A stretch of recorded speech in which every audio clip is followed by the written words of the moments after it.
E aí, pessoal, olha, quem tá na jornada para o concurso da Alero sabe muito bem de uma coisa, né?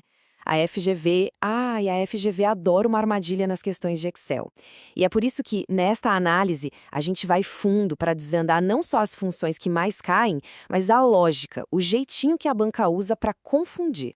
O objetivo aqui é bem claro: dominar essas ferramentas para garantir aqueles pontos que fazem toda a diferença na prova. E para encarar essa missão, a gente não está indo de mãos abananando, não. Nossa base aqui, nosso guia, é o Caderno de Estudos número 5 do projeto Alero Turbo, uma baita contribuição do professor Dr. Marcelo Lessa. É um material fantástico porque ele vai direto ao ponto, focado exatamente no estilo de cobrança da FGV. É ele que vai guiar nossa estratégia hoje. Então, vamos lá. A proposta aqui não é só ficar decorando fórmula. É muito mais que isso. É entender como a banca pensa, sabe? É entrar na mente do examinador para a gente conseguir desmontar qualquer questão com total segurança. Vamos começar pelo começo, montando o nosso arsenal. Para enfrentar a FGV de igual para igual, a gente precisa das ferramentas certas. Então vamos dar uma olhada agora nas funções essenciais que, sério, quando a gente domina bem, elas resolvem a grande maioria dos problemas que a banca pode inventar no dia da prova. A primeira, e talvez a mais importante de todas, é a função C. Ela é a rainha das condicionais. A lógica dela é super simples. Ela faz um teste, uma pergunta. Se a resposta for sim, ou seja, verdadeiro, ela entrega um valor. Se for não, falso, entrega outro. Tipo ali no exemplo. Se a nota na célula A1 for maior ou igual a 7, escreva aprovado. Se não, escreva reprovado. Simples, direto e, nossa, como é poderoso. Agora, vamos ao ponto estratégico, a pegadinha clássica. A FGV ama de paixão o tal do C aninhado. É um C dentro de outro C. Parece um bicho de 7 cabeças, mas não é. O segredo é só seguir o fluxo com calma. A fórmula faz o primeiro teste, deu falso, beleza. Em vez de dar uma resposta final, ela simplesmente passa a bola para o próximo C, que vai fazer um novo teste. É como se fosse uma cascata de decisões, uma levando a outra. Em seguida, temos o famoso PROC-V. Para facilitar, vamos pensar nele como se fosse o recepcionista de um hotel. A gente chega no balcão, entrega um nome, que é o nosso valor procurado, e pede o número do quarto, que é o dado que a gente quer de volta. O que ele faz? Procura esse nome na lista da primeira coluna e, quando acha, devolve a informação que está ali, na mesma linha. Simples assim. Olhando a estrutura da fórmula, a gente vê os 4 argumentos, as 4 peças do quebra-cabeça. O que procurar, onde procurar, qual coluna tem a resposta e o tipo de busca. E é aqui, nesse último pedacinho, que mora o grande segredo para a prova da FGV. No último argumento, a banca quase sempre, mas quase sempre mesmo, vai exigir uma busca exata. Para garantir isso, o certo é usar o número 0 ou a palavra falso. Então, fica a dica de ouro. Bateu a dúvida na hora da prova? Usa o 0. Não tem. Agora, atenção total. Vamos falar das duplas perigosas, aquelas funções que a FGV adora usar para criar alternativas que confundem. Primeiro, arredonde e truncar.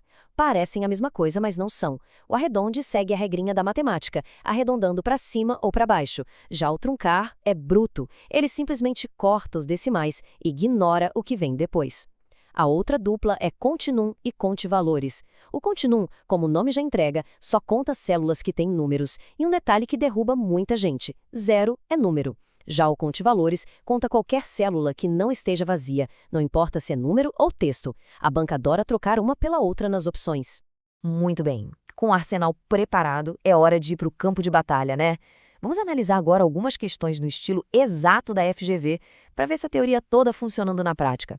Primeira questão, um clássico dos clássicos, se aninhado. A gente tem A1 valendo 50 e B1 valendo 80. A fórmula primeiro testa se A1 é maior que B1, se não for, ela testa se eles são iguais. E aí, qual vai ser o resultado disso? Vamos pensar juntos? Vamos desmontar a lógica passo a passo. Primeiro teste, 50 é maior que 80? Falso. Com isso, a fórmula ignora a resposta maior e pula direto para o segundo C. Agora, o segundo teste. 50 é igual a 80? Falso de novo.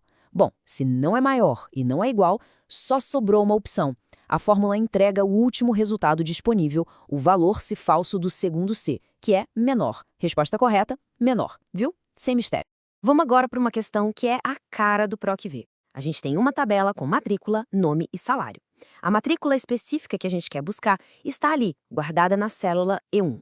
A missão é construir a fórmula certinha para encontrar o salário exato daquela pessoa.